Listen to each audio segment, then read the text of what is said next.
Recently, it was announced that Bristol University had decided that they no longer wished to play the national anthem upon people receiving their prizes. It's one of those spectacular events that no doubt, grandparents, parents, etc., all wish to be seated upon to see their little cherubs picking up their award after many years apparently of studying fortuitously hard at Bristol University. Apparently, though, they said that it wasn't what everybody wanted to do, and so they have to decide exactly what the people that they're teaching require, not what is necessarily part of historical context. You get the picture. Now, the bigger story is this. The current British Home Secretary, the Right Honourable James Cleverly, has just recently announced that, in fact, if you are coming to study here in the United Kingdom, suddenly, I bet you didn't know this, you won't be able to bring all of your family members to come and live over here at the benefits of the British taxpayer. You see how this works. Now, it gets worse than that, you see, because when you think about it with the universities, and I don't know if you agree with me on this, and as ever, do let me know in the comments below, how many of us really of a certain age really were opportunity given to go to university? You had to be seen to be very bright and no doubt sponsored by a certain teacher or individual.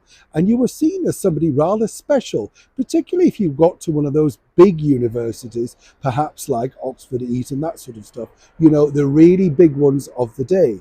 Now, every single major city in the United Kingdom has a university. That's how watered down it's become. But why? One thing, big business, money. It's all about money. That's the reason why you see these brand new flats set up for students only. That's because if you import people in from other countries around the world, they allegedly can afford to take on these extortionate rates for students to live in. You get the picture. But now Mr. Cleverly apparently is clamping down on that. But let's go back to Bristol University.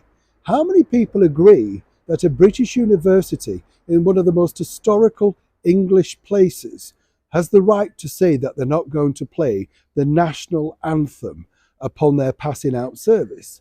Who suggests that? And more importantly, do you think it's right? Should they be stripped of any public funds that they receive in order to continue in this particular vein? And do you agree with the fact that now it appears easier than ever to get into any kind of university?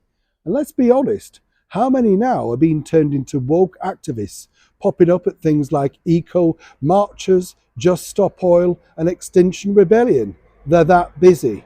You get the picture.